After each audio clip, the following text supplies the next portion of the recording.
আজকের রেসিপি আমার চিকেন রেজালা। তো চিকেন রেজালাটা আমি কেমন করে ট্রাই করেছি সেটাই একটু শেয়ার করলাম।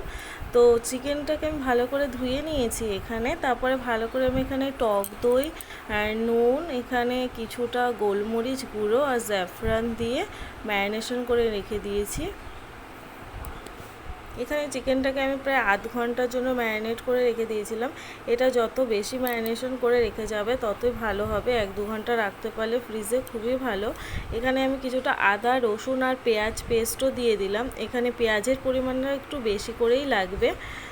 এবার এর মধ্যে দিয়ে দেব আমি কিছুটা সাদা তেল। এটা সাদা তেল দিয়ে ভালো করে আমি ঢেকে রেখে দেব আধ ঘন্টার জন্য। তো আমার হাতে খুব কম সময় ছিল, তাই আমি আধ ঘন্টার জন্যই করে রেখেছি। এবার এখানে কাজু আর পোস্ত আমি কিছুটা জল দিয়ে ভিজিয়ে রেখে দেবো, তারপরে এটাকে আমি ভালো করে পেস্ট করে নেব। এখানে প্যানটা আমি গরম হয়ে গেছে। এখানে আমি মৌরি, জিরে, গোলমরিচ, জয়িত্রী আর ধনে ভালো করে আমি ড্রাই রোস্ট করব। এটা ড্রাই রোস্ট করে গুঁড়ো করে নেব, এই মশলাটা আমাদের পরে লাগবে।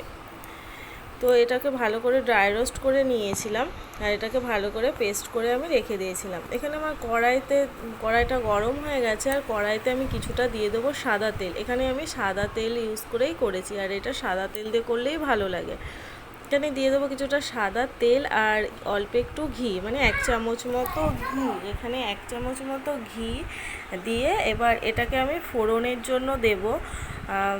এখানে এবার ফোড়ন দিয়ে দেব গোটা শুকনো লঙ্কা, তেজপাতা, গোলমরিচ আর দারচিনি। এখানে ভালো করে এটা ফোড়ন দিয়ে দেবো। এবারে ফোড়নটা ভালো করে হয়ে গেলে, ফোড়নটা ভাজা ভাজা হয়ে গেলে আগে থেকে যে ম্যারিনেশন করা যে চিকেনটা রেখেছিলাম আর সেটাও অ্যাড করব। এবার এর মধ্যে যে পেঁয়াজটা আগে পেস্ট করে রেখেছিলাম, পেঁয়াজ আদাটা, তো সেই পেঁয়াজ আদাটা এর মধ্যে তেলের মধ্যে দিয়ে দিয়েছি। এখানে পেঁয়াজটা খুব বেশি লাল করে এখানে ভাজবো না, যেহেতু এটা রেজালা হচ্ছে, এটা একটু সাদা সাদাই ভালো লাগে দেখতে। পেঁয়াজটা জাস্ট হালকা 1-2 মিনিট ভেজে এখানে ম্যারিনেশন করা চিকেনটা আমি এর মধ্যে অ্যাড করে দেব।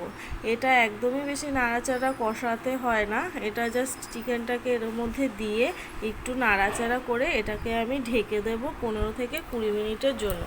এবার 15-20 মিনিট বাদে আমি এটাকে ঢাকনাটাকে খুলে নিলাম। যে চিকেন থেকে কতটা জল বেরিয়ে গেছে, এই চিকেনটার জন্য এক্সট্রা কোনো জলের দরকার হয় না। আর দই থেকে সুন্দর তেলও ছেড়ে দিয়েছে, চিকেনটা থেকে সুন্দরভাবে তেলটা ছেড়ে দিয়েছে।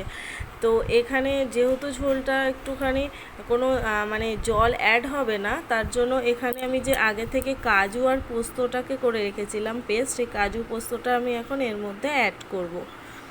কাজু পোস্তটা অ্যাড করে জাস্ট 1-2 মিনিট মতো আর একটু এটা রান্না হতে দেব। চিকেনটা বেশ ভালো মতোই সেদ্ধ হয়ে গেছে, যেহেতু দই দিয়ে ম্যারিনেশন করা ছিল অনেকক্ষণ, চিকেনটা খুব সুন্দরভাবে সেদ্ধও হয়ে গেছিলো।